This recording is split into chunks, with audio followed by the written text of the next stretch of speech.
Okay, this is the TRX-4 lift kit hack. This is what I'll tell you what I did, okay? I actually came across all the stuff. I bought the kit. I bought pretty much everything to do this either way, but this is what I will tell you on the hack so you can save yourself some money. And I do believe that the long travel kit is kind of a ripoff, and here's why. So, reason number one, first of all, there's only 4 things out of the kit that you really need, and one thing you really don't need. I would not go the route that I went by getting and putting on these shocks. I'll get to that here in a second, I'll tell you. But I have hours invested into this thing to get the most clearance, because once you go to the long travel kit, one big thing was they wanted you to drop the servo down, right, using this new servo bracket and get rid of the stock one. Well, this drops down so far to hold the panhard bar, the axle literally gives no clearance, and so that it just hits the bottom and gives you no suspension travel at all. So I ditched this. This comes with the kit. You don't need it. It limits your performance and suspension travel capabilities quite a bit, to the point to where, I mean, the lift is like null and void at that point in the front end. It just doesn't do what it needs to do. So wipe that out, get rid of that. Stock servo tray, flip, go upside down with it instead of going in through the top. Just go into the bottom, bolt the thing on. Obviously you're gonna get your servo in there. Now this is the thing that everybody was like, oh, but you're not gonna have enough. In fact, okay, if I take this off, this will actually go up quite a bit more. I could actually go longer if I wanted to. This has a little bit more reach on it. So, and we're maxed out right now all the way down, right? And then I took out of that kit, just because it was in the kit, panhard bar, I just bent that bad boy with my pipe bender, right? So what was happening, I actually fabricated this too, guys, the metal piece right there. I'm gonna get rid of that and ditch it, but I just was playing around just to see. But I got, by doing that, every bit of travel that your front end can give you. I mean, I'm maxing out the shocks this way. And so the stock lift kit, again, this bad boy is gonna come down to about right there. And it's just gonna limit your suspension and your articulation and everything horribly.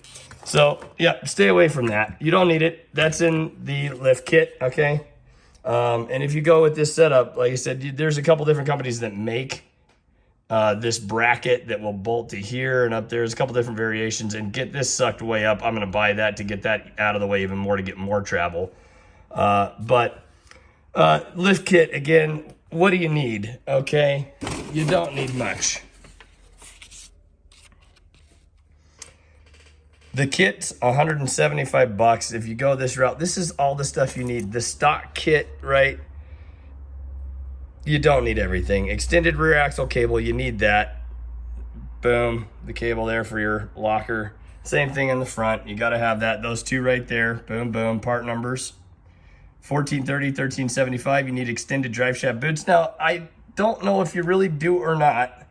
I ended up using 1/2 with the extended kit and 1/2 stock, because the two that came with it ended up being a little too long, I thought, together, which limited. And the same thing in the front.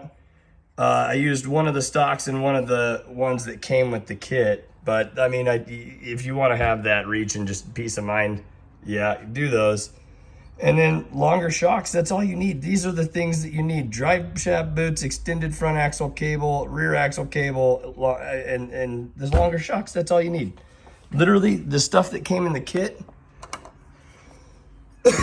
all this stuff is the exact same length as everything else. In fact, in the kit, they say, hey, you can go longer if you need to. If you want to, extend your wheelbase, that's fine. But the only way that they do it is they give you these links that go on that are longer to extend the stock. These guys that come in the kit, the colored ones, they are the exact same length as what's on the car. In fact, you can go and buy just these longer link kit pieces very cheap. They're like $6 on Amazon to get the entire kit for every single arm or a rod. I mean, it's just, again, what a ripoff. It really is. And it comes with all this stuff that you just don't need. You go with that servo setup, you think you need it, you don't. You don't. You can just drop it, flip it, put the servo in just upside down, and it gives you every bit of clearance and usable suspension in the front rather than freaking hanging down and hitting the axle. This works perfectly as opposed to that other shit. Just use the stock servo mount. Go from the bottom instead of going through the top. Drop it down just enough. Give that a little bend up so it'll go over the axle, right? You can go down, they have them for like $8, a little pipe bender over at Harbor Freight. All right, put in your cables, put in your drive boots, do this stuff to the front end. Don't do that stupid freaking servo tray thing. You can buy that little piece instead of making one like I did. It's like $12 and it's really nice, and it keeps this panhard bar up, tucked away, nice out of the way, actually quite a bit more than what this setup is doing. So check that out. Don't buy the lift kit though. What a ripoff. All that crap that it comes with. And the shocks, honestly, I'd rather have the internal shocks from Desert Lizard. And these come out to about 116 millimeters long from 100, I think is what the stocks are. But do the 120 and you'll have a little bit of sag too on the suspension. It's just the way to go. It's just the way to go, I think. So anyway, don't do the stock stuff. That stupid servo mount, that's really the big one. Enjoy.